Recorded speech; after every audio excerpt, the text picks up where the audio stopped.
హే friends, మనం ఎప్పుడైనా ఒక కష్టమైన విషయం చేసినప్పుడు లేకపోతే చూసినప్పుడు మన బ్రెయిన్ దాన్ని అక్సెప్ట్ చేయదన్నమాట. అందుకే మీరు ఏదైనా ఒక విషయం మీద ఇంట్రెస్ట్ అంత ఈజీగా రాదు. ఆ ఇంట్రెస్ట్ రావాలంటే మన బ్రెయిన్ని మనం పుష్ చేయాలి. ఈ క్వశ్చన్ చూడండి. ఈ క్వశ్చన్తో మీకు మీ బ్రెయిన్ పుష్ అని చెప్పుతుందా లేకపోతే అక్సెప్టెడ్ అని చెప్పి కమెంట్స్లో పెట్టండి. అలాగే దీనికి ఒక ఛాలెంజ్ ఉంది, అది చూడండి. చూడండి, ఇక్కడ ఒక ఫంక్షన్ ఉందన్నమాట. ఎప్పుడు నేను ఈ ఫంక్షన్ కాల్ చేస్తే నాకు అవుట్పుట్ ఏమొస్తుంది అని చెప్పి మ్యాథ్కో అనే కంపెనీలో అడిగారు. ఇక్కడ చూడండి, ఇక్కడ ఇది మీరు చేయాలంటే what is the spread operator and default parameters for a function, ఈ రెండు కాన్సెప్ట్స్ తెలిస్తేనే మీరు క్లారిటీగా చేయగలరు.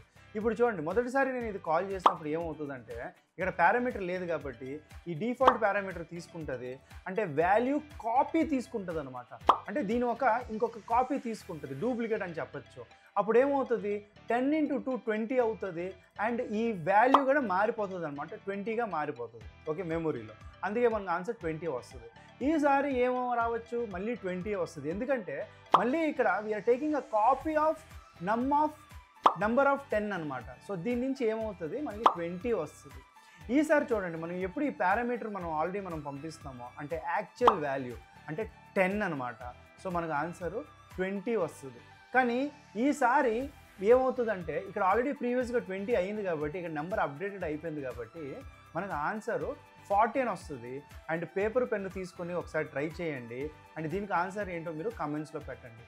Okay, thank you so much.